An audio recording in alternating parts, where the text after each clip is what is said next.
Good morning, and it is not a good morning in New York City. I just thought, oh my gosh, why are people flying planes into buildings? A major disaster, a plane crash into the World Trade Center. I'm gonna die, aren't I? No. Say you're gonna die. Man, say your prayers. We were afraid for how many other people were going to perish on that day. It was hard to bear. Most of the people in Tower 1 came out on the mezzanine above the lobby. Then they'd get out through another building. All right, I want to use the lobby of 7 as a triage. The chiefs didn't want anyone going through the lobby doors. First, it was because debris was falling outside. Then, it was people falling. You don't see it, but you know where it is. Imagine leaning out of the 109th floor of the World Trade Center. No rational person would ever do that. Oh my God! Numerous people jumping. Numerous people jumping. There were things that were so big that were falling. And it was terrifying.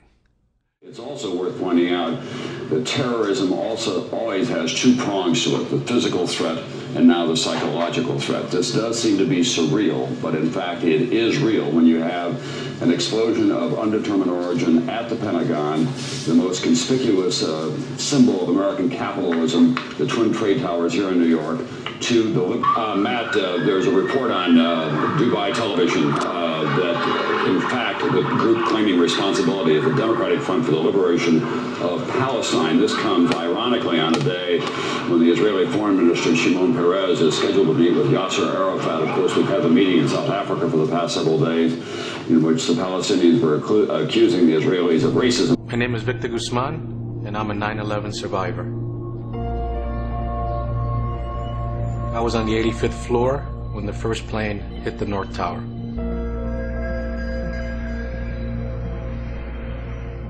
Since 9/11, my life has never been the same. It's actually better.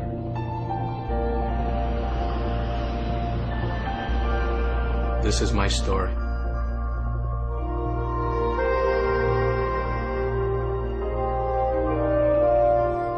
I remember the sky was perfectly blue. It was a beautiful September morning. I know we had a long commute, an hour and a half, 2 hours, and one time we were sitting out talking, and I determined that he was commuting about 20 hours a week, and we said, well, that's a part-time job. I get into my office and start typing my billing as attorneys do, and I remember pressing print. As I'm getting up, I hear this great explosion, and the building rocks forward to the point where I have to brace myself against the wall of my desk, and then it snapped back. There was nothing but smoke and smell. We saw that the elevators weren't working, that some of them were actually blown out. We found the staircase. We slowly descend down. I do remember at the explosion saying a quick prayer, and I still say that it was that prayer that kept me calm. All of a sudden, family became important. Before then, it was getting the material things for the family. That was one of the reasons why I went to work at the Trade Center. I was going to make much more money. You know, he had started this job probably about 3 months before 9/11. He was gung-ho about his job. I just remember sitting in front of the TV, grabbing a pillow and just rocking back and forth. And as I was doing that, I remember distinctly thinking to myself that he had kissed me goodbye that morning, and that was really odd for him to wake me up to just kiss me goodbye, and that I was so thrilled that we said goodbye in good terms. I mean, at that point I wasn't sure what was going to happen. We finally get out, and as I started running, I hear a loud crunching of glass and metal, and when I turn around, I see that tower that I just a few minutes before running out of starts coming down. The faster I ran, the closer that plume of smoke was coming. And all of a sudden, that plume of smoke just overcomes us. And I was just at Pace University. I remember I'm still shaking, and I go in, and at that point, I hear the North Tower come down. And I remember just my knees buckling, and I just fell into the chair.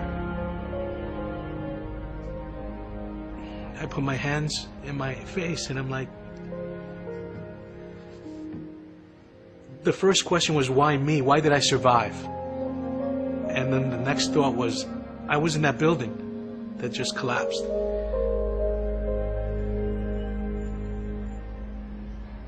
And as the years went on, that guilt became an issue.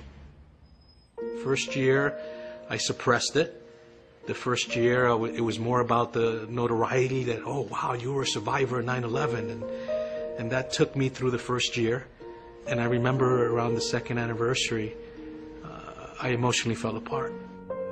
I dreaded going to sleep, so I would stay up late. And then when I got to sleep, I didn't want to get up. I just didn't want to deal with it. It was hard again, I guess the ego, that I should be able to deal with this. I shouldn't be an emotional mess. I shouldn't be teary-eyed, or I shouldn't be jumping at every noise that I hear. The realization came that I couldn't do it by myself anymore. It was humbling to realize that I needed help.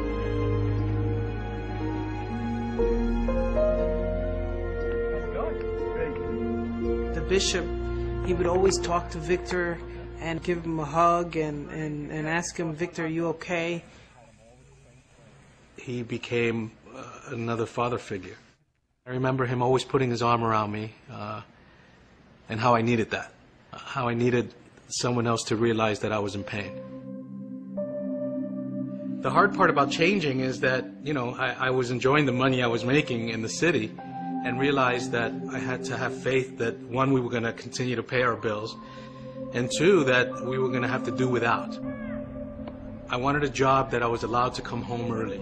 I took a job in Newburgh, which is about 30 minutes from where we live, and the difference it made, that I was able to go to a baseball game, that I was able, my daughter was on a soccer team, and just those little things that weren't important before became the focus. Scripture study, let's go! John! One thing that we were lacking in, because I wasn't around, is sitting together as a family and reading the scriptures. And I found a new life in the scriptures, and I would bury myself in the scriptures, so actually looking for solace. And as I continued to do that, I wanted to share that with the kids. I wanted them to have a love of the scriptures. What I saw through Christ's life was that he was the healer. He was going to make me whole for the sacrifices that he went through. It wasn't the pursuits of money. It didn't talk about commuting 4 hours a day. It talked about loving the little children and how he blessed them throughout his life. And that opened my eyes. Well, he was always a great man, but he became greater, I think, because of his experience. He's more family focused. He's more focused on his community and focused on serving others, in addition to his job. Yeah, he's still working hard in his employment, but he's paying attention to the real basics in life, the things that really matter. He's focused right in there. Even till today, he has called me on 9/11 since the first time, just to say hello, that he was thinking about me, and that made all the difference in the world.